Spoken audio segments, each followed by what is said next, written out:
आज हम करेंगे अध्याय 13 यानी पृष्ठ क्षेत्रफल और आयतन से बोर्ड एग्जाम में आने वाले इंपॉर्टेंट प्रश्न।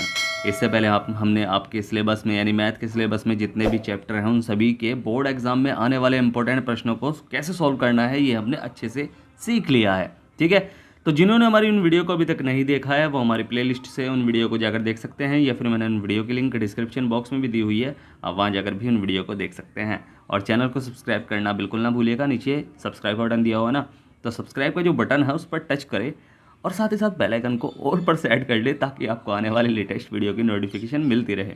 ठीक है, तो जल्दी से शुरू करते हैं, बिना टाइम वेस्ट करे जल्दी से प्रश्नों को सॉल्व करते हैं और देखते हैं कि कौन कौन से प्रश्न बोर्ड एग्जाम में अब तक आ चुके हैं। तो पहला जो हमारा प्रश्न है वो चांदी के एक बेलन की ऊंचाई तथा त्रिज्या प्रत्येक 1 सेंटीमीटर है। बेलन को गलाकर 1 मिलीमीटर व्यास का तार बनाया गया है, तार की लंबाई क्या होगी। अच्छा, एक बेलन है चांदी का, ठीक है, एक बेलन है चांदी का जिसकी ऊंचाई जो है और त्रिज्या, इसे लिख लो, चलो इसे साथ के साथ ही लिख लेते हैं कि बेलन की ऊंचाई हमें दे रखी है कि दिया है कि बेलन की ऊंचाई हमें दे रखी है। ऊंचाई हमें कितनी दे रखी है? 1 सेंटीमीटर। अब देखो आंसर हमें अधिकतर जो है ऑप्शन में वो मीटर में दे रखा है, यानी हमें मीटर में भी निकालना है। तो अगर मैं सेंटीमीटर को मीटर में बदल लूँ तो क्या हो जाएगा भाई, आपको पता है कि 1 मीटर बराबर 100 सेंटीमीटर। और अगर मैं इसे उल्टा कर दूँ कि 100 सेंटीमीटर बराबर 1 मीटर, तो 1 सेंटीमीटर बराबर कितना हो जाएगा? 1 सेंटीमीटर बराबर 1/100 मीटर भाई मीटर। ठीक है, तो ये कैसे बना भाई? 100 जब हमें ज़्यादा का वैल्यू पता हो और हमें 1 का निकालना हो 1 सेंटीमीटर का, तो हम क्या करते हैं? भाग करते हैं। ये तो हमने किया है।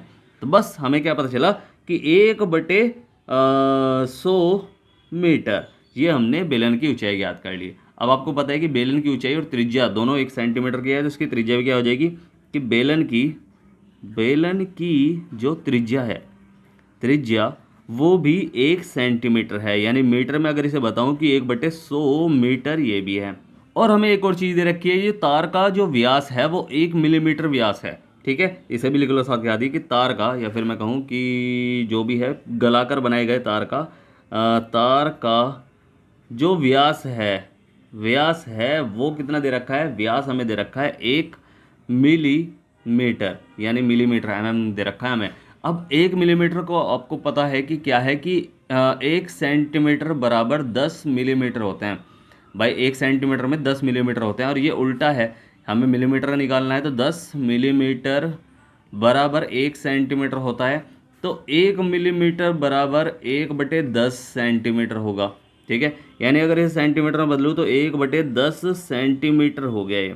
ठीक है, अब ये सेंटीमीटर में तो हो गया, बट इसे क्या इसमें करना है? इसे करना है हमें मीटर में, क्योंकि सारी मेजरमेंट हमने मीटर में किया है, तो इसे मिलीमीटर में कैसे छोड़ दें? तो अब आपको पता है कि 1 मिलीमीटर है यहाँ, ठीक है, डबल एम है। ठीक है, अब आपको पता है कि 100 सेंटीमीटर बराबर 1 मीटर होता है। तो 1 सेंटीमीटर बराबर आपको पता है कि 1/100 सेंटीमीटर होता है। अब आपको निकालना है क्या? 1/10 सेंटीमीटर। 1/10 सेंटीमीटर, जब 1 की वैल्यू दी गई हो, ज़्यादा की हमें जो भी है वो निकालनी हो, तो हम क्या करते हैं? 1/100 और गुणा 1/10 हो जाएगा। तो जब मल्टीप्लाई करेंगे तो 1/10 सेंटीमीटर में इनकी मल्टीप्लाई हो जाएगी, तो 1/1 1 2 3 यानी 1/1000 मीटर हो जाएगा। ये इस तरह हम निकालते हैं, समझना है। अगर कोई डाउट हो तो पूछ लेना है। 1/1000 मीटर। ठीक है, तो ये हमारा आंसर इसमें मीटर में बदल गया। अब ये तो था व्यास, इसकी त्रिज्या क्या हो जाएगी? तो तार की त्रिज्या जो हो जाएगी, अभी तो हमने व्यास किया है, तो त्रिज्या जो r है वो हमारी हो जाएगी क्या?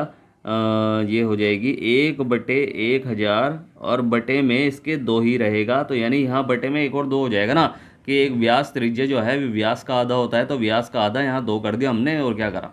ठीक है, तो 2 कर दिया हमने, तो क्या हो जाएगा? ये हो जाएगा 1/2000, ये इसका व्यास है, तो ये मीटर में है। ठीक है, अब हमें क्या चीज़ पता है कि बेलन को गलाकर, अच्छा बेलन की ऊंचाई किस में होती है? h होती है, और ये त्रिज्या r होती है, ये पता ही है, दोनों r ही है, दोनों फर्क, कोई ज़्यादा टेंशन नहीं लेना। ठीक है, अब आपको पता है कि प्रश्न में हमें दे रखा है कि चांदी के एक बेलन को जो है वो गलाकर 1 मिलीमीटर का व्यास बनाया जाता है। ठीक है, अब पहले मतलब व्यास का तार बनाया जाता है। अब बेलन को गलाने का मतलब क्या है कि उसमें जितने मटेरियल है ना उसके अंदर सारा का सारा गल चुका, तो यानी उसके आयतन की बात की गई है कि बेलन को जब हम गलाया तो उसका आयतन ही तो निकला वो, ठीक है। तो आयतन जब हमने निकाल लिया तो 1 मिलीमीटर व्यास का तार बनाया गया है। तार की लंबाई क्या है, जो तार होता है वो किस रूप में होता है, वो भी तो बेलन के रूप में होता है भाई। कोई भी तार हो, आप तार को ध्यान से देखो, वो बेलन के रूप में ही मिलेगा। तो मैं कहूँ कि अगर इसे गलाकर जो इसका आयतन होगा वही तार का आयतन होगा, बराबर होगा दोनों का आयतन, ठीक है। यही आपको समझना है कि बेलन का आयतन, क्योंकि इसमें जितना मटेरियल यूज हो रहा है उतने ही मटेरियल का तार बन रहा है, तो जो बेलन का आयतन होगा वही तार का आयतन होगा। तो बस यानी बराबर रख लेंगे दोनों को। तो हम क्या करेंगे कि प्रश्नानुसार जो बेलन का आयतन है, बेलन का आयतन बराबर है तार का आयतन। बस इसे कर लो। तो पाई आर स्क्वायर एच बराबर है पाई आर स्क्वायर एच के, तार के आयतन के। तो पाई का पाई रख लो अभी, आर का क्या हो जाएगा, आर बेलन का आयतन, तो बेलन की त्रिज्या क्या है 1/100, तो गुणा 1/100 की घात 2, और गुणा एच कितनी है 1 है, और बराबर यहाँ भी पाई है आर स्क्वायर, आर कितनी है इसकी त्रिज्या 1 यानी 1/2, 1 2 3 2000 है उसका स्क्वायर, और मल्टीप्लाई एच, इसकी एच ही हमें ज्ञात करनी है, बेलन की हाइट हमें ज्ञात करनी है कि क्या है बेलन की हाइट। तो बस इसमें कर लेंगे। देखो ये पाई अगर मैं इधर लेके चला गया, गुणा में इधर जाके भाग में हो जाएगा, तो ये ऊपर से नीचे कट जाएगा, तो मैं से यहीं काट दूँ अभी, तो आसान रहेगा ना। तो यहीं से यहीं काट दिया, बचा क्या है कि इसे कर लो सॉल्व। तो 1/1 2 3 4, 4 जीरो हो जाएगी। अब इसका स्क्वायर करेंगे 100 गुणा 100 कितना हो जाएगा 1 2 3 4, तो 4 जीरो हो जाएगी, और बराबर हो जाएगा यहाँ 1/2 दूनी 4, तो 4 तो यहाँ एक अकेला बचेगा, 1 2 3 1 2 3 4 5 6। जब आप देखो स्क्वायर तो आप ही कर लोगे, तो वो मुझे पता है, मल्टीप्लाई एच हो जाएगा, ठीक है। अब इसे क्रॉस मल्टीप्लाई कर लेंगे, तो 1/, यहाँ 4 1 2 3 4 5 6, भाई जो नीचे है वो ऊपर पहुँच जाएगा, और यहाँ नीचे बच रहा है 1 2 3 4, और बराबर, और हाँ एच भी तो है यहाँ। एच कितनी थी, एच देखो बेलन की जो हाइट है वो 1/100 थी, तो 1/100 चल रहा है यहाँ, तो 100 चल रहा है, तो 2 जीरो और बढ़ जाएगी, यानी 2 जीरो और बढ़ गई, यहाँ भी 2 जीरो और बढ़ गई, ठीक है। कोई भी चीज़ छोड़नी नहीं है। एच हमारी 1/100 थी, ठीक है, मीटर में, क्योंकि सारी चीज़ मीटर में थी। और यहाँ बचा है क्या, यहाँ बचा है खाली एच, और यहाँ ऊपर जो 1 है तो यहाँ 1 हो जाएगा। तो 1 से 1 काट लो, कोई फर्क थोड़ी ना पड़ता है। 0 से 0 0 से 0 0 से 0 0 से 0 0 से 0 0 से 0, तो बचा क्या है, सिर्फ 4/1 बचा है, यानी एच हमारी है 4। और ये किस में थी सारी सारी चीज़, ये मीटर में थी, तो ये भी मीटर में निकली। तो हमारा आंसर कौन सा सही है, हमारा आंसर बी सही है। तो आता है विकल्प, कौन सा सही है, आता है विकल्प, आता है विकल्प जो है वो है बी सही है। तार की लंबाई हमारी निकली है कितनी, 4 मीटर, ठीक है। समझ में आया ना, आसान क्वेश्चन था, बस समझना होता है, ठीक है। अब करते हैं अगला इंपॉर्टेंट प्रश्न। तो ये प्रश्न भी बहुत इंपॉर्टेंट है कि एक धातु के घनाभ की विमाएँ, यानी घनाभ है कोई, घनाभ जो है ना उनकी विमाएँ अलग अलग होती हैं, एक तो 100 है, एक 80 है, एक 64 है। इसे पिघलाकर एक घन बनाया गया है, यानी घन बनाया गया है। घन की सारी साइड इक्वल होती है, यानी सारी भुजाएं इक्वल होती हैं, जो भी होती है लंबाई चौड़ाई ऊंचाई सभी इक्वल होती हैं, यानी बराबर होती है। तो घन बनाया गया है, तो घन का पृष्ठीय क्षेत्रफल ज्ञात कीजिए। इसे पिघलाकर फिर दोबारा पिघलाकर, यानी इसे एक बॉक्स है, एक घनाकार बॉक्स है, ठीक है, एक घनाकार बॉक्स है, और इस बॉक्स को जो है वो पिघलाकर, तो पिघलाया इसे, और पिघलाकर इसे क्या बनाया गया, इसे एक घन बनाया गया, ठीक है, चौकोर बिल्कुल, मतलब वही स्क्वायर के माफिक कह रहा हूँ, ठीक है, स्क्वायर के जैसे ही बिल्कुल एक घन बनाया गया। तो इसे पिघलाया, तो पिघलाया जितना मटेरियल इसके अंदर होगा उतना ही मटेरियल इसमें होगा, ठीक है, उतना ही मटेरियल इसमें होगा। तो यानी जो इसका आयतन होगा वही इसका आयतन होगा, सेम टू सेम वही बात है, दोनों का आयतन समान होगा। तो हमें पता है कि धातु की विमाएँ जो दे रखी है, हमें इसे लिख लो चाहे वेल दो, कि घनाभ की विमाएँ हमें दे रखी है, यानी लंबाई बराबर 100 सेंटीमीटर, बाई लंबाई चौड़ाई ऊंचाई ये तीनों ही दे रखी है। लंबाई चौड़ाई यानी एल बी यानी ब्रेथ, और ये हो जाएगी हमारी क्या 80 सेंटीमीटर, और उसके बाद ऊंचाई हमें दे रखी है, ऊंचाई यानी एच हमें दे रखी है 64 सेंटीमीटर। और ये हमें पता है कि घनाभ का आयतन जो है वो बराबर होगा, कि घनाभ का जो आयतन है, ठीक है, शोर शराबा बहुत हो रहा है, तो इसलिए आपको बस फोकस करना है पढ़ाई पर। ठीक है, अगर आप शोर शराबे में पढ़ पाए तो समझ लो कि आप कहीं भी पढ़ सकते हो, ऐसा कुछ नहीं है, कोई जगह नहीं है आप जहाँ पढ़ नहीं सकते। ठीक है, तो घनाभ का आयतन जो है वो बराबर है किसके, घन के आयतन के, घन के आयतन के। अब इसके लिए हम क्यों कर रहे हैं ऐसा, क्योंकि हमें पृष्ठीय क्षेत्रफल ज्ञात करना है। पृष्ठीय क्षेत्रफल के लिए हमें भुजा तो पता होनी चाहिए ना घन की, तो घन का पृष्ठीय क्षेत्रफल ज्ञात करना है। तो घनाभ का आयतन यानी L गुणा B गुणा H बराबर है किसके, घन का आयतन। घन का आयतन का फॉर्मूला क्या है आपको पता होनी चाहिए, यानी भुजा की पावर 2, या फिर मैं कहूँ कि भुजा, चलो इसे भुजा ही लिख लो, ये तो लंबाई चौड़ाई ऊंचाई होगी, और ये भुजा की पावर कितनी हो जाएगी, 3 हो जाएगी, भुजा की पावर 3। घन के आयतन का फॉर्मूला है, 2 नहीं है। ठीक है, तो भुजा की पावर 3, लंबाई चौड़ाई ऊंचाई, आयतन हमेशा पावर 3 में निकलता है। तो बस इसके कर लो कि ये हो जाएगा 100 गुणा 80 और गुणा 64।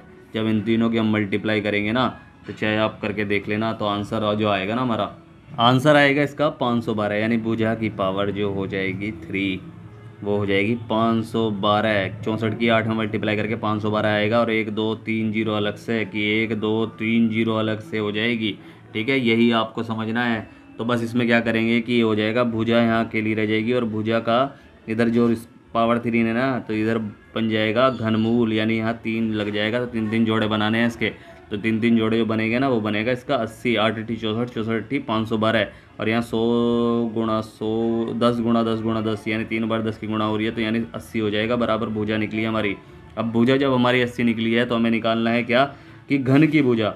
घन की भुजा हमारी निकली है कि घन की जो भुजा है वो हमारी निकली है कितनी, 80 सेंटीमीटर है सब चीज़, तो सेंटीमीटर है। ठीक है, तो इसका पृष्ठीय क्षेत्रफल क्या हो जाएगा, पृष्ठीय क्षेत्रफल बराबर 6 गुणा भुजा का, अच्छा पृष्ठीय क्षेत्रफल क्या है, क्षेत्रफल का स्क्वायर होता है, क्षेत्रफल हमेशा स्क्वायर में निकलता है, तो ये स्क्वायर रहेगा यहाँ। ठीक है, वहाँ पावर 3 था, आयतन था, तो ये हो जाएगा 6 गुणा 80, और ये हो जाएगा कितना, 8 6 54, और 8 इसका स्क्वायर भी है, 8 8 64, 64 6, सीधा मैं आपसे 8 8 64, तो 64 100 तो यहाँ हो जाएगा, और मल्टीप्लाई 6 हो जाएगा, मल्टीप्लाई कर लो इसे, 6 0 0 6 0 0, और 6 6 24 का 4 का हासिल लगा 2, और 6 6 36 37 38, तो 3 8 4, यानी 3 38,400 आ गया, और यही सेंटीमीटर स्क्वायर क्षेत्रफल है। पृष्ठीय क्षेत्रफल तो सेंटीमीटर स्क्वायर में निकला है, यही हमारा आंसर है।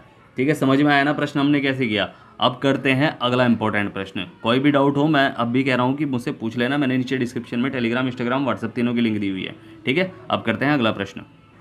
तो ये प्रश्न भी मोस्ट इंपॉर्टेंट प्रश्न है कि इसमें क्या दिया गया है कि 4 सेंटीमीटर त्रिज्या की लोहे की एक गेंद को पिघलाकर 2 सेंटीमीटर त्रिज्या की कितनी छोटी गेंद बनाई जा सकती है। ठीक है, कितनी छोटी गेंद बनाई जा सकती है, तो यही आपको समझना है। प्रश्न इस टाइप के प्रश्न पेपर में आए हुए हैं, और ये भी प्रश्न पूछा गया है पेपर में। तो जो जो हमें दिया गया है वो लिखो पहले तो, कि बड़ी गेंद की हमें दे रखी है त्रिज्या, बड़ी गेंद की जो हमें दे रखी है वो दे रखी है त्रिज्या, यानी आर कहूँ इसे, तो आर हमें दे रखी है 4 सेंटीमीटर। ठीक है, या R1 कर सकते हो, चाहे आर कर सकते हो, क्योंकि दूसरे भी तो त्रिज्या है, तो इसलिए R2 कर लेना उसे। तो छोटी गेंद की जो त्रिज्या है वो है R2, वो हमें दे रखी है 2 सेंटीमीटर। अब ये कहा गया है कि 4 सेंटीमीटर की जो बड़ी गेंद है ना, भाई लोहे की गेंद है, ठीक है, लोहे की गेंद है, वैसी कोई रबड़ की गेंद नहीं है, तो लोहे की गेंद है, तो उसे जो पिघलाया ना हमने, तो उसे हमने 2 सेंटीमीटर की गेंद बनाई है। अब पहले तो आपको पता होना चाहिए कि पिघलाने का मतलब क्या हो गया, कि उसका आयतन, यानी जो उसका आयतन है वही 2 छोटी गेंद का आयतन है, मगर हमें यूँ नहीं पता कि वो कितनी होंगी। क्यों, हम क्या करें कि माना पिघलाकर बनाई गई, बस समझना है, गेंद की त्रिज्या, गेंदों की संख्या बराबर x है, कि हमने x गेंद बनाई है टोटल पिघलाकर, जो इसे पिघलाया है ना बड़ी गेंद को, तो उसे पिघलाकर हमने x गेंद बनाई है। तो जो x गेंदों का जो आयतन होगा वही बड़ी गेंद के आयतन होगा। भाई जो छोटी गेंद का, यानी जो x टोटल वाली जितनी भी हमने x नंबर की गेंद बनाई है, 2 सेंटीमीटर त्रिज्या की हमने x गेंद बनाई है। ठीक है, 2 सेंटीमीटर त्रिज्या की हमने x गेंद बनाई है, तो x गेंद का जो आयतन होगा, यानी कितनी भी हो सकती है, x 1 हो सकती है, 2 हो सकती है, उतना ही आयतन बड़ी गेंद का होगा, क्योंकि बड़ी गेंद को पिघला कर ही हमने इतनी गेंद बनाई है 2 सेंटीमीटर त्रिज्या वाली। ठीक है, तो हम क्या करें कि प्रश्नानुसार जो है कि बड़ी गेंद का आयतन, बड़ी गेंद का जो आयतन है, आयतन वो बराबर होगा n या x छोटी छोटी गेंदों के आयतन के, ठीक है, आयतन के आयतन, ठीक है, आयतन के यानी का आयतन कर लो इसे, ठीक है। तो बड़ी गेंद का आयतन क्या हो जाएगा, बड़ी गेंद का आयतन, गोले का आयतन का फॉर्मूला क्या है, गोला ही तो है, गेंद गेंद गोला ही होती है, तो गोले का आयतन क्या है 4/3 पाई r की पावर 3। और ऐसे ही ये छोटी गेंद का यानी x है तो x तो चलेगा ही गुणा में, और छोटी गेंद का आयतन यानी 4/3, वो भी गोला ही है, 4/3 पाई r की पावर 3। अब यहाँ सब चीज़ मल्टीप्लाई में है, आपको पता है कि 4/3 अगर मैं इधर लेके जाऊँ तो ये पूरा का पूरा कट जाएगा। किससे कट जाएगा पता है ना आपको भाई, किससे कट जाएगा, चलो इसे पहले डिटेल में लिख लो। 4/3 गुणा पाई और गुणा r, यानी r क्या है 4, तो 4 की पावर 3, और यहाँ क्या है x गुणा 4/3 गुणा पाई और गुणा r क्या है इसकी है 2 की पावर 3, ठीक है। हमें क्या करना है कि इससे हमें पता है कि अगर मैं इसे उधर लेके गया तो 4 नीचे हो जाएगा और 3 ऊपर हो जाएगा, और बस 3 से 3 कटेगा, 4 से 4 कट जाएगा, फिर तब भी कटना है जब भी कटना है, पाई से पाई यहाँ भी कट सकता है। अब बचा क्या है, यहाँ बचा है 4 चौक 16, 16 चौका 64, तो 64 बराबर यहाँ बचा है x गुणा 2 दूनी 4 दूनी 8, तो यहाँ हो जाएगा x और यहाँ हो जाएगा 64/8, 8 अट्ठी 64, तो 8 गेंद बनाई जा सकती है, ये आपको पता है। कहते हैं x बराबर जो है 8 है, तो आते हैं गेंदों की जो संख्या होगी, यानी कितनी गेंदें बनाई जा सकती है, यानी बराबर 8 होगी, ठीक है, या बनाई गई गेंदों की संख्या 8 होगी, यही हमारा आंसर है, ठीक है। समझ में आया ना प्रश्न। अब करते हैं अगला मोस्ट इम्पोर्टेंट प्रश्न। तो ये प्रश्न भी मोस्ट इम्पोर्टेंट प्रश्न है, पेपर में आया हुआ है ये 2 से 3 बार। तो लोहे की एक ठोस गेंद की त्रिज्या है 9 सेंटीमीटर, ठीक है। इसे पिघलाकर 3 छोटी गेंद बनाई गई है, जो 2 गेंद हैं उनमें से, यानी जो छोटी गेंद बनाई गई है उनमें से 2 गेंदों की त्रिज्याएं 8 सेंटीमीटर है और 6 सेंटीमीटर है। तीसरी गेंद की त्रिज्या हमें ज्ञात करनी है, ठीक है। तो उसके लिए हमें क्या करना पड़ेगा भाई, हमें पता है कि तीनों गेंदों का आयतन इसके आयतन के बराबर होगा, क्योंकि इसे पिघलाकर ही ये तीनों गेंद बनाई जा रही है, तो इसका आयतन, इन तीनों गेंदों का आयतन बराबर होगा लोहे की ठोस गेंद के आयतन के।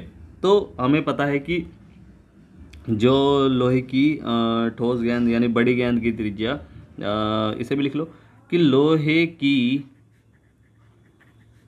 बड़ी गेंद की जो त्रिज्या है वो हमें दे रखी है, यानी आर, बड़ा वाला आर बना लो चाहे आर छोटे वाला बना लो, तो आर हमें दे रखा है 9 सेंटीमीटर, और इसे पिघला कर यानी दोनों छोटी गेंदों की जो त्रिज्याएं यानी मैं से कहूँ कि वे हो जाएंगी R1 बराबर हमारी 8 है और R2 बराबर है हमारी 6 है, ठीक है, 6 सेंटीमीटर, ये भी सेंटीमीटर में है, ठीक है। और हमें ज्ञात करनी है R3, हमें ज्ञात करनी है कि तीसरी गेंद की त्रिज्या क्या होगी, यानी इन तीनों गेंदों को ये तीनों गेंद बनी किससे है, इस बड़ी गेंद के आयतन से, इस बड़ी गेंद के आयतन से बनी है, तो इसका आयतन बराबर होगा इसके आयतन के, यानी इन्हें पिघलाकर बन रही है ना, तो इसका आयतन बराबर होगा इसके आयतन के।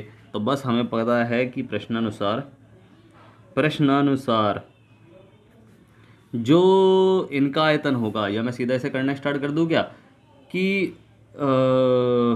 बड़ी गेंद का आयतन, बड़ी गेंद का, इसे लिखना ही पड़ता है ताकि आपको समझ में आए, आयतन बराबर है तीनों छोटी गेंदों के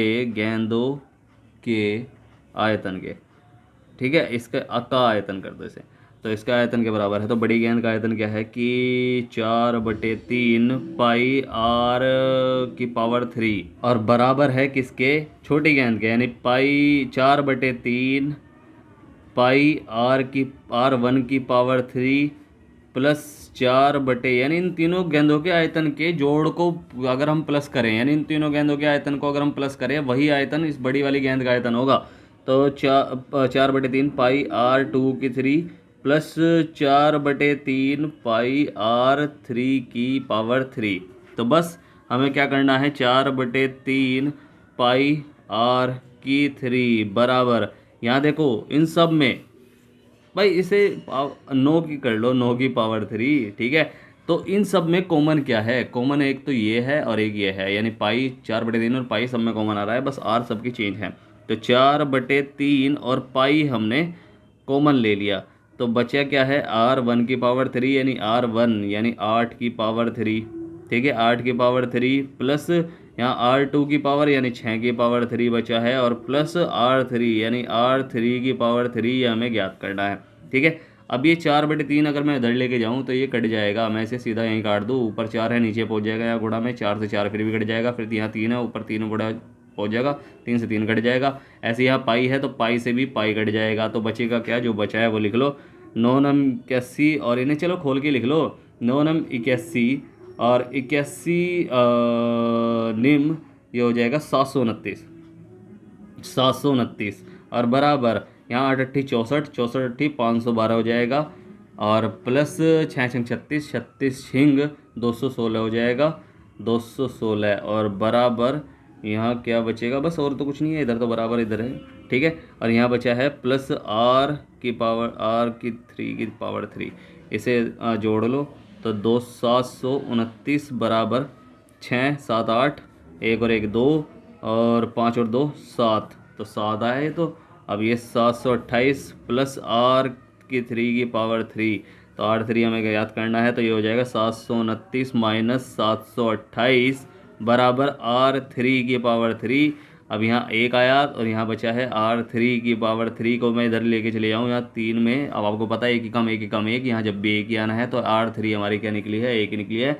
अतः जो छोटी गेंद है, छोटी गेंद की जो त्रिज्या है, गेंद की त्रिज्या जो हो जाएगी हमारी, वो हो जाएगी 1 सेंटीमीटर है, यही हमारा आंसर है, ठीक है। समझ में आया ना हमने कैसे किया, फिर भी डाउट रहे मन में तो पूछ लेना, ठीक है। तो करते हैं अब अगला प्रश्न। तो मोस्ट इंपोर्टेंट प्रश्न है ये भी, कि एक खिलौना जो त्रिज्या 3.5 सेंटीमीटर वाले एक शंकु के आकार का है, जो उसी त्रिज्या के एक अर्धगोले पर अध्यारोपित है, यानी इसके ऊपर रखा हुआ है। इस खिलौने की संपूर्ण ऊंचाई जो है वो 15.5 सेंटीमीटर है। तो उसका हमें क्या करना है कि संपूर्ण पृष्ठीय क्षेत्रफल ज्ञात करना है, यानी सब जगह से बंद कैसे होगा भाई। ये हमें पता है कि एक अर्धगोला है, ठीक है, ये मैंने अर्धगोला बना दिया, इसके ऊपर एक शंकु रखा है, तो एक शंकु रख दिया। अब इसका जो त्रिज्या है वो दोनों की सेम ही है, ठीक है। इसकी जो ऊंचाई है वो पूरी की पूरी कितनी है, थोड़ा ऐसे ही बना दिया, हंसना नहीं है, ठीक है। तो 15.5 है संपूर्ण ऊंचाई। इसकी त्रिज्या क्या है, त्रिज्या है 3.5 है, ठीक है। अब मैं आपसे अलग अलग बता दूं कि भाई यहाँ जब 3.5 है तो मैं यहाँ से नीचे तक अगर देखूँ, ये गोला जब 3.5 सेंटीमीटर का है, त्रिज्या वाले का है, तो त्रिज्या चाहे इधर कहीं से भी घुमा लो इसे, ठीक है, तो वो हर जगह से 3.5 ही होगी। तो यानी यहाँ से भी अगर मैं 3.5 माइनस कर दूँ तो ऊपर क्या बचेगा, ऊपर बचेगा 5 में से 5 गए 0, और 15 में से 3 गए, बचा कितना 12, तो 12 यानी 12.0 यानी 12 ही मान लो इसे, मैं कोई दिक्कत थोड़ी ना है।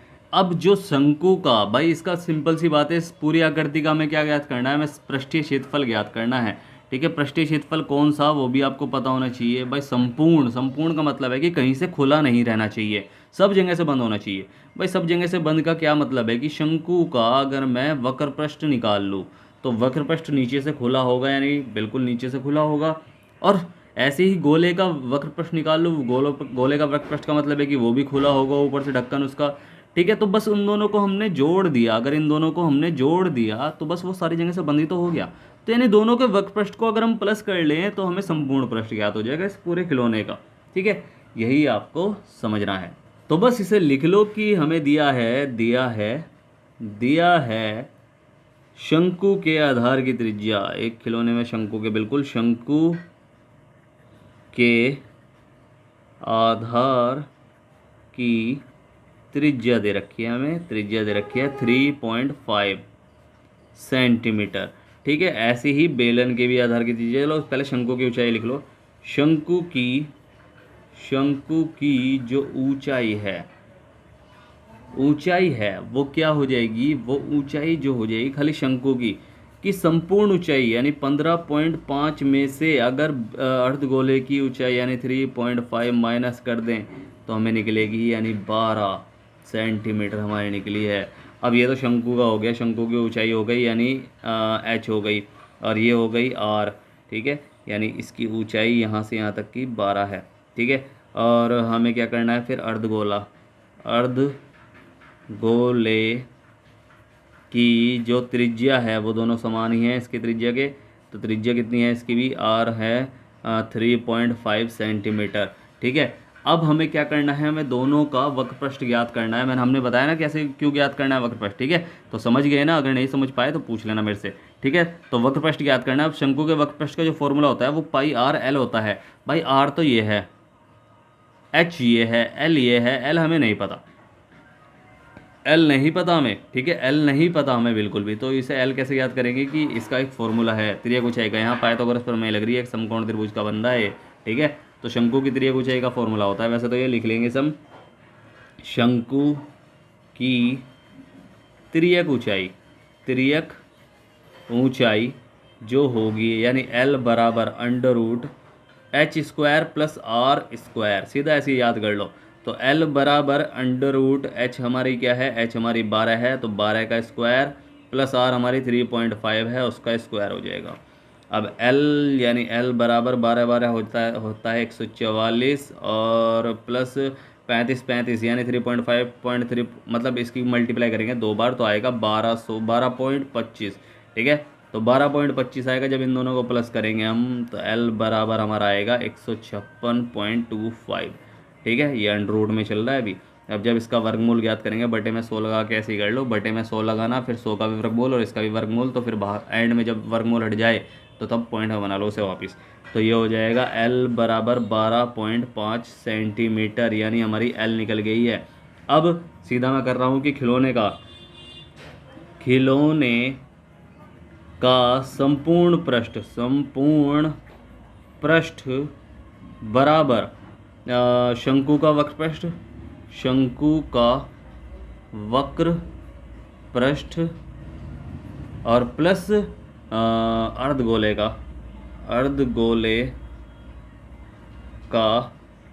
वक्र पृष्ठ, ठीक है। दोनों को वक्र पृष्ठ को अगर हम प्लस करेंगे तो संपूर्ण पृष्ठ ज्ञात हो जाएगा। शंकु का वक्र पृष्ठ क्या है, पाई आर एल, और यहाँ अर्धगोले का क्या है कि 2 पाई आर स्क्वायर, ठीक है। वक्रपृष्ठ क्षेत्रफल होता है ये, ठीक है, वक्रपृष्ठ क्षेत्रफल होता है। तो पाई आर एल ये क्या हो जाएगा, यानी 22/7 कर लो, चाहे पाई से पाई कर लो, चाहे पाई स्क्वायर कर लो, जो भी करना आपको वो कर लो, ठीक है, कोई डाउट मत रखना, बिल्कुल ऐसे ही कर लो कि 22/7 गुणा आर हमारी क्या है, शंकु की 3.5 और मल्टीप्लाई एल क्या है, एल जो है वो है 12.5, और ऐसे ही इसमें प्लस हो जाएगा, ये हो जाएगा, इसे भी सही से कर लो थोड़ा सा, तो ये हो जाएगा हमारा कि 2 गुणा 22/7 गुणा 3.5 गुणा 3.5, तो जब हम इसे क्रॉस बाई मल्टीप्लाई करेंगे तो पॉइंट हटा के यहाँ 10 आ गया, तो 7 पंजे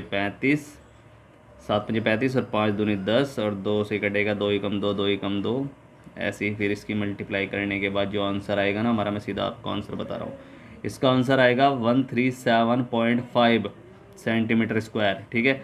और यहाँ क्या आएगा, यहाँ भी ऐसे हो जाएगा, पॉइंट से हटा 10 आया तो 7 पंजे 35 और 5 दूनी 10 और 2 से ये कट जाओ, छोटा हो जाएगा थोड़ा सा। अब जब इन सब की मल्टीप्लाई कर देंगे 3.5 11 और 2 की मल्टीप्लाई, तो आंसर आएगा हमारा 77, ठीक है, सेंटीमीटर स्क्वायर, ठीक है। तो बस ये हमें करना है प्लस, तो बस इन दोनों को कर देंगे प्लस, तो जब प्लस करेंगे ना तो आंसर हमारा आएगा 214.5 सेंटीमीटर स्क्वायर, यही हमारा आंसर होगा, यानी संपूर्ण पृष्ठीय क्षेत्रफल इसका ऐसे निकलेगा, यही होगा 214.5 वर्ग सेंटीमीटर होगा, ठीक है। समझ में आया ना प्रश्न हमने क्या किया, बस अगर कोई भी डाउट हो तो पूछ लेना। अब करते हैं हमारा लास्ट, या कह सकते हैं अगला प्रश्न, या फिर लास्ट प्रश्न ही है हमारा वैसे तो, ठीक है, तो जल्दी से करते हैं सॉल्व।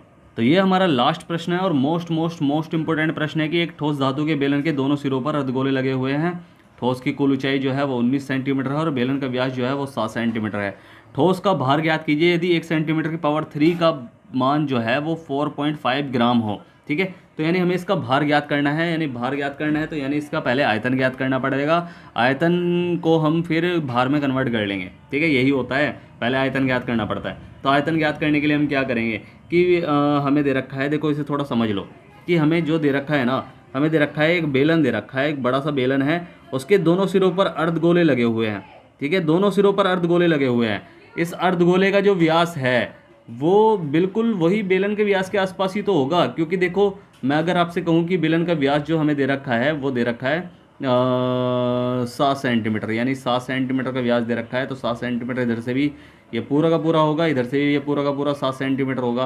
तो चाहे मैं इधर से कर लूँ, चाहे इधर से कर लूँ, चाहे कहीं से भी कर लूँ, इधर से गिन लूँ, चाहे इधर से गिन लूँ, चाहे इधर से गिन लूँ, ये 7 सेंटीमीटर ही होगा। इस पूरे की जो ऊंचाई दे रखी है वो दे रखी है 19 सेंटीमीटर की। क्या दे रखी है? 19 सेंटीमीटर हमें ऊंचाई दे रखी है। अब ऊंचाई यानी इधर से मैं अगर 7 माइनस कर दूँ और इधर से मैं 7 माइनस कर दूँ, क्योंकि ये भी यहाँ भी तो 7 सेंटीमीटर की त्रिज्या है, चाहे इधर से गिन लो, चाहे इधर से गिन लो, चाहे इधर से गिन लो, कहीं से भी गिन लो, 7 सेंटीमीटर आपकी त्रिज्या है। तो 7 सेंटीमीटर भाई गोले में हो चाहे इधर से भी घुमा लो ना, तो इसकी ऊंचाई भी तो 7 होगी ना। तो 7 इधर से काट लो, 7 इधर से काट लो, दोनों तरफ से हमने क्या काटा, 7 दूनी 14 काटा, तो 14 15 16 17 18 19 यानी 5 किसकी, बेलन की ऊंचाई 5 हो गई। समझ में आया ना कैसे करा हमने। तो बस हमें क्या करना है कि इसका आयतन ज्ञात करना है। तो आयतन क्या है, आयतन में हमें करना है कि 2 अर्धगोले हैं और एक बेलन है, तो दोनों के तीनों चीज़ों को हम प्लस कर देंगे, तीनों के आयतन को हम प्लस कर देंगे, तो बस वही इस पूरी आकृति का आयतन होगा, ठीक है। तो हम क्या करेंगे कि हमें दिया है कि बेलन का व्यास, बेलन का जो व्यास है, अच्छा व्यास है, व्यास दे रखा है 7, त्रिज्या क्या हो जाएगी 7/2, तो यानी 7/2 इधर से माइनस होगी, ये पूरा 5 नहीं है, ठीक है। तो 7 ये व्यास दे रखा था यहाँ से यहाँ तक का, 7/2, 2 से काटेंगे 2 3 6 3.5 यानी 3.5 इधर से और 3.5 इधर से, दोनों साइड से माइनस होगी, तो 3 3 6 और 1 7 यानी 7 माइनस होगी, तो बेलन की हाइट जो बची 7 8 9 यानी 12 बची है, तो 12 है इसकी हाइट, यानी बेलन की हाइट जो है वो h बराबर 12 होगी, ठीक है। तो बेलन का व्यास दे रखा है 7 और त्रिज्या क्या हो जाएगी, त्रिज्या हो जाएगी 7/2 सेंटीमीटर, या फिर इसे हम लिख सकते हैं 3.5 सेंटीमीटर। जो भी आपको पसंद आता हो वो चीज़ आप इन दोनों में से ले सकते हैं, ऐसा नहीं है कि आपको यही लेना है, जहाँ जरूरत होगी इसे रख लो, जहाँ जरूरत होगी इसे रख लो, ठीक है। तो अर्धगोले की त्रिज्या दे रखी है, अर्धगोले की त्रिज्या भी क्या हो जाएगी, त्रिज्या भी हो जाएगी बिल्कुल बेलन की त्रिज्या के बराबर है, कि बेलन की त्रिज्या इसे लिख ही लो, ठीक है, बेलन की त्रिज्या के बराबर है, यानी ये भी क्या हो जाएगी, आर हो जाएगी इसकी भी 7/2, ठीक है। अब बेलन की ऊंचाई, बेलन की जो ऊंचाई है वो हमने कैसे ज्ञात की थी कि दोनों अर्धगोलों की ऊंचाई को माइनस करा था, तो ऊंचाई जो है यानी 19 माइनस 7/2 माइनस 7/2, तो सीधा इसे मैं कहूँ कि ये क्या हो जाएगा, ये हो जाएगा 19 माइनस 3.5, 3.5 कितना हुआ था, 7 हुआ था, ठीक है, और 7 यानी 12 सेंटीमीटर, ठीक है। तो ये तो हमारा नॉर्मल काम हो गया। अब संपूर्ण जो है वो ठोस का आयतन क्या हो जाएगा, कि ठोस का आयतन यानी संपूर्ण ठोस का आयतन जो हमारा हो जाएगा वो निकल के आएगा, किस किस को हमें प्लस करना है, कि 2 अर्धगोलों का आयतन और बेलन के आयतन को, दोनों को हमें प्लस करना है, कि बेलन का आयतन, बेलन का आयतन और प्लस 2 अर्धगोलों का आयतन, अर्धगोलों का आयतन, ठीक है, समझ लो, का आयतन। तो ये हमने कर लिया, अब इसमें हमें बस मान रखना है। तो बेलन का आयतन क्या हो जाएगा, ये हो जाएगा बेलन का आयतन पाई आर स्क्वायर एच, एच ये है ऊंचाई और त्रिज्या हमें पता ही है बेलन की आर है, ठीक है, पाई आर स्क्वायर एच, और यहाँ हो जाएगा प्लस 2 गुणा अर्धगोले का आयतन हो जाएगा 4/3 का आधा, यानी 2/3 पाई आर की 3। तो बस इसमें हम मान रख लेंगे, तो ये हो जाएगा हमारा, पाई का मान क्या लेना है, 22/7 ले लो, चाहे पाई ही ले लो, ठीक है, 22/7 ही ले लो। तो 22/7 गुणा क्या हो जाएगा, 22/7 गुणा 7/2 गुणा 7/2 गुणा 12, ठीक है, इसका ये हो जाएगा। और यहाँ क्या हो जाएगा, प्लस 2 गुणा 2/3 गुणा 22/7 गुणा 7/2 गुणा 7/2 गुणा 7/2, ठीक है, 3 बार है। तो इससे तो देखो 2 6 12, 2 3 6 और 7 से 7 कटा, तो 3 और 7 और 22 इन तीनों की मल्टीप्लाई करनी है, तो 7 से 7 यहाँ भी कट जाएगा, 2 से 2 कटा है और 2 से 2 कटा है और 2 से 2 ही कम 2, 2 ही कम 2 कटा है, तो बचा है नीचे 3। और जब क्या है 11 सत्तर 70 77 सत्ते ऐसे ही मल्टीप्लाई करके जब आप इसे पूरा का पूरा सोल्व करोगे ना, तो मैं आपको सीधा बता दूँ कि आंसर क्या आएगा। तो सीधा मैं आपको बता रहा हूँ आंसर जो आपका निकलेगा ना, जब आप मल्टीप्लाई डिवाइड सब कुछ कर लोगे इसमें से, मैं सीधा आंसर बता रहा हूँ, 641.67 सेंटीमीटर की पावर 3, ये आंसर निकलेगा। ठीक है, तो ये हमारा आयतन निकला है, संपूर्ण ठोस का आयतन। अब भाई हमें दे रखा है इसमें कि 1 सेंटीमीटर की 3 का जो मान है वो 4.5 ग्राम है। ठीक है, हमें वही तो निकालना है, हमें इसका भार निकालना है, तो भार हमें हमेशा किस में निकलता है, ग्राम में तो निकलता है। अब एक का भार इतना है तो इतने का भार हमें निकालना है, तो 641.67 का मान क्या हो जाएगा, इसकी मल्टीप्लाई कर लेंगे हम किस में, सेंटीमीटर की 3 बराबर 4.5 मल्टीप्लाई, जब एक की वैल्यू दी गई है और ज़्यादा की निकालनी है तो हम करते हैं मल्टीप्लाई, तो ये हो जाएगा 641.67। और इसकी जब मल्टीप्लाई करेंगे भाई, जब इस पूरे की मल्टीप्लाई करेंगे हम, तो हमारा जो आंसर आएगा ना 2887515 आएगा, ये हमारा आंसर होगा। ठीक है, बट हमें यहाँ ये पूरा आंसर नहीं है हमारा, हम क्या करेंगे, सब पॉइंट बदलेंगे, हमने बिना पॉइंट के बदला था, पॉइंट हटा गया। अब देखो 1 2 2 तो यहाँ और 1 यहाँ, यानी 3 संख्या पहले पॉइंट है, 1 2 3 संख्या पहले पॉइंट है, तो यहाँ हमारा पॉइंट लग गया, तो ये हमारा आंसर आया, जो आया है 2887.5, और ये ग्राम में हमारा आंसर है, यही हमारा आंसर है। समझ में आया प्रश्न? भाई अगर नहीं समझ में आया है तो आप मुझसे पूछ लेना, मैंने नीचे टेलीग्राम, इंस्टाग्राम, व्हाट्सअप मैंने कई बार कह रखा है, मैंने ये लिंक दी हुई है, कहीं भी जाकर कुछ भी पूछ लेना, मैं आपकी पूरी हेल्प करूँगा। ठीक है, और अगर समझ में आया है तो करना है क्या है, बढ़ना है, वीडियो को लाइक शेयर करना है, जितना हो सके सब्सक्राइब करना है, आपका ये अपना चैनल है। ठीक है, और सब्सक्राइब अभी करें, नीचे सब्सक्राइब बटन दिया हुआ है ना, तो कर ले, बस अभी के अभी कर लो। ठीक है, बाद में मौका नहीं मिलेगा, और उसके बाद बेल आइकन को ऑल पर सेट कर लो, ताकि आपको लेटेस्ट वीडियो की नोटिफिकेशन मिलती रहे। ठीक है, तो फिर कोई भी डाउट हो पूछ लेना, तो मिलते हैं फिर अगली वीडियो में, तब तक के लिए bye bye, tata, see you, और best of luck for your exam. Okay bye.